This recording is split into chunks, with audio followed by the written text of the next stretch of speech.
Miss হবে না আপনার পছন্দের টিভি শো। দেখুন জি5 অ্যাপে একদম ফ্রি। আজ তো শ্রুতেরও রেজাল্ট বেরোনোর দিন। কেমন রেজাল্ট হলো মেয়েটার কে জানে। ইস, একবার যদি একটা ফোন করা যেত। অনির্বাণ, তোর কতদিনের বন্ধু মোটামুটি?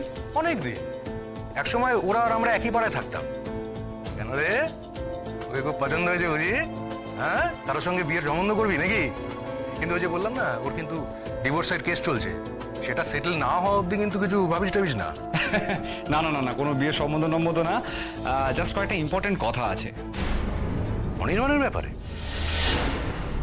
কেন কেন মানে কি কি হয়েছে? ওর কোনো ব্যবহারে তোদের খারাপ লেগেছে নাকি? কেউ কি মাইন্ড করেছে বাড়িতে? আরে না না না না, সেসব কিছু না, সেসব কিছু না। আরে প্লিজ, ভেরি জেন্টলম্যান। আর আমাদের বাড়ির সবাই ওর সাথে আলাপ করে খুব খুশি হয়েছে। আচ্ছা শোন শুভ, এই এতগুলো কথা না মানে ফোনে বলাটা একটু চাপের। কালকে আমি আর ঈশা কলকাতা যাচ্ছি, তোর সঙ্গে কি একবার দেখা করা যায়? Sure, it will be my pleasure sir. তো কোথায় আসবি বল? বাড়িতে? যদিও কাল অফিস আছে আমার। ঠিক আছে, নো প্রবলেম, সে নয় কাল যাবো না। বাড়িতে? না না না না না না, বাড়িতে না, বরং তুই অফিসেই যা, আমরা কলকাতা পৌঁছে তোকে ফোন করবো, আমরা বাইরে কোথাও মিট করে নেবো। ওকে ওকে বস, ওকে। তুই আমাকে জানাস, আমি বেরিয়ে আসবো অফিস থেকে। ঠিক আছে? ঠিক আছে ঠিক আছে, আমরা কিন্তু অ্যাজ আর্লি অ্যাজ পসিবল যাচ্ছি, ঠিক আছে? গিয়ে তোকে ফোন করছি। ওকে ওকে ওকে চল, bye, good night, good night. তোমার হাত যদি ঠিক হয়ে থাকে তাহলে তুমি যা চাইবে তাই পাবে। আমার মনে হয় না, আমি খুব একটা ভুল আন্দাজ করছি।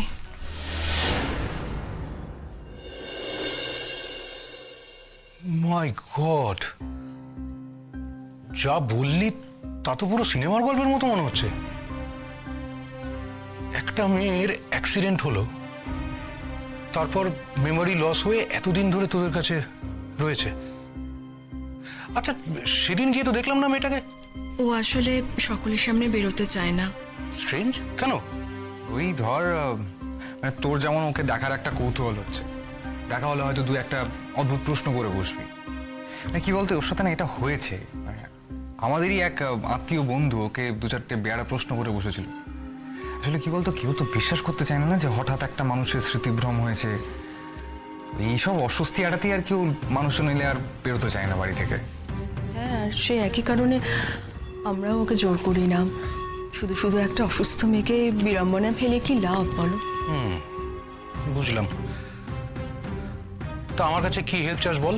আমি বলছি শুভদা, কাল যখন তোমরা আমাদের বাড়িতে এলে, অনামিকার বিহেভিয়ার দেখে মেনলি আমার এটা মনে হয়েছে যে তোমার বন্ধু অনির্বাণের সাথে ওর কোনো একটা যোগাযোগ আছে।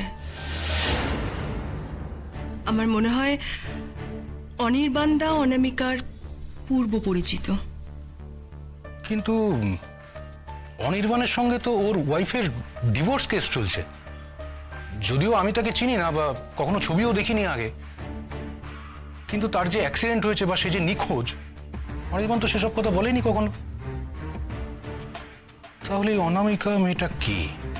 পতি পত্নীর মাঝখানে কে, যার জন্য ডিভোর্স হচ্ছে? সেটা তো আমরা জানি না, মানে পরিচিত মনে হয়েছে অনামিকার হাব ভাবে। এবার সে তো আমাদের কাছে আর মুখ খুলেনি যে সত্যিটা জানবো, সেই কারণেই তোর কাছে আসা ভাই। শুভদা, আমার মাথায় না আরও একটা জিনিস ঘুরছে। আচ্ছা, তুমি তো আমাদেরকে বললে যে অনির্বাণদা কেন ওই পুলিশ অফিসারের সাথে দেখা করতে গিয়েছিল সেটা তুমি জানো না। কোনোভাবে কি তুমি এই কথাটা জানতে পারবে যে অনির্বাণদা হঠাৎ করে কেন একজন এক্স পুলিশ অফিসারের সাথে দেখা করতে গেল, তাও অত দূরে?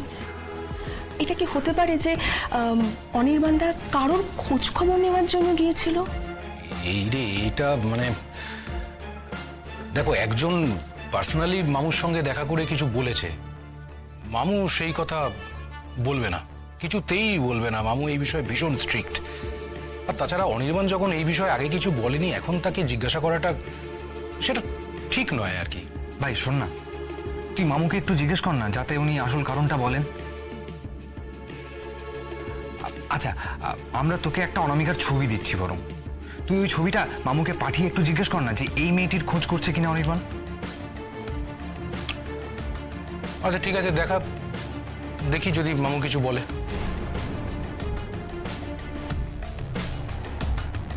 এই যে হ্যাঁ গো অনামিকা, আচ্ছা এই অঞ্জনটা সকাল সকাল কোথায় গেল গো? তা তো জানি না মাসিমা, বড় বৌদি বললো কলকাতায় নাকি কি দরকার আছে। মানে বাবা, কলকাতাতে এমন কি দরকার ছিল যে একবারে সকাল সকাল তাদের ছুটতে হলো? তা তুমি বা অত ভাবছো কেন সুমিতা? কাজ তো থাকতেই পারে। তা মা অনামিকা, ওরা কিছু জল খাবার খেয়ে গেছে তো? না, তবে আমি কিছু টিফিন দিয়ে দিয়েছি, আসলে খুব তাড়া ছিল ওদের। জেম্মা আর জেম্মু একলা একলা চলে গেল। ধুর বোকা, ওরা তো বড়, একা একাই সব জায়গায় যেতে পারে। কিন্তু আমি তো কতদিন বেড়াতে যাইনি, আমাকেও নিয়ে যেতে পারতো। জানিস ভাই, আমিও বায়না করেছিলাম আমাদের নিয়ে চলো বলে, তাও নিয়ে গেল না আমাদের। এই যে তোমরা দুজনে কি তখন থেকে কেন ঘুরতে যাওয়া হলো না সেটা নিয়ে বসে বসে দুঃখই করে যাবে নাকি? স্কুলে যাবে না? তাড়াতাড়ি খেয়ে উঠে পড়ো, ওঠো। নতুন আনছি, আমার মনে হয় না খুব দুঃখ হচ্ছে। জেম্মা দিমাকে কেন না নিয়ে চলে গেল? না না না দাদু ভাই, দুঃখ করো না, দুঃখ করো না। দেখো নিয়ন্ত্রী তো একটু আগে বললো যে তোমার যে মার জেম্মু খুব দরকারি একটা কাজে গেছে। তো শোনো, আমরা একটা কাজ করবো বুঝলে, তোমাদের যেদিন ছুটি থাকবে সেদিন আমরা সবাই মিলে একসাথে গাড়ি করে কলকাতায় চলে যাব। হ্যাঁ ঠিক আছে? আরে তোরা এখনো খাবার নিয়ে বসে আছিস? ওট ওট, গাড়ি চলে আসবে তো স্কুলে। আরে রেডি হতে হবে তো। তোতা জুসটা শেষ কর।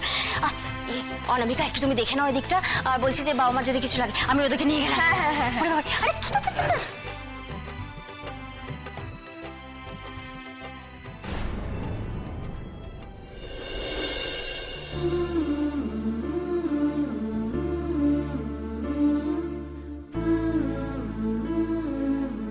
আজ তো শ্রুতেরও রেজাল্ট বেরোনোর দিন। কেমন রেজাল্ট হলো মেয়েটার কে জানে। ইস,